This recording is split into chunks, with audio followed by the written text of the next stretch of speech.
জঙ্গিবাদ মোকাবেলায় জাতীয় প্ল্যাটফর্ম গড়ার আহ্বান জানিয়েছেন বিএনপি স্থায়ী কমিটির সদস্য ব্যারিস্টার মওদুদ আহমেদ। জাতীয় প্রেস ক্লাবে সংবাদপত্রে কালো দিবস উপলক্ষে সম্মিলিত পেশাজীবী পরিষদের এক আলোচনায় তিনি এই মন্তব্য করেন। মওদুদ আহমেদ বলেন, দেশের জঙ্গিবাদের পেছনে আন্তর্জাতিক চক্রান্ত জড়িত।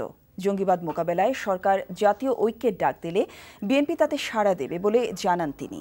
জঙ্গি দমনে সরকারের আন্তরিকতা প্রশ্ন তুলে মওদুদ আহমেদ বলেন, এখন পর্যন্ত যে কয়টি হত্যাকাণ্ড হয়েছে সেগুলোর একটিরও বিচার প্রক্রিয়া শুরু হয়নি। গণতন্ত্র না থাকার কারণে জঙ্গিবাদী গোষ্ঠীরা এর সুযোগ নিচ্ছে বলে জানান বিএনপির এই নেতা।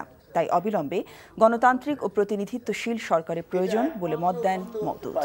যদি দেশে সত্যিকার অর্থে একটি গণতান্ত্রিক অংশীদারিত্বমূলক একটি সরকার একটি প্রতিষ্ঠা করা সম্ভবপর হয়, এর কথা বলেন, কিন্তু ঐক্য যদি সত্যিকার অর্থে মেন করেন তাহলে একটা জাতীয় প্ল্যাটফর্ম তৈরি করুন, আমাদেরকেও ডাকেন, আমরা সারা দেবো, আমরা সহযোগিতা করব।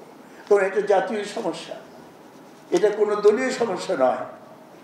এই উগ্রবাদের উত্থান এবং জঙ্গিবাদের এর পেছনে একটা আন্তর্জাতিক ষড়যন্ত্র কাজ করছে।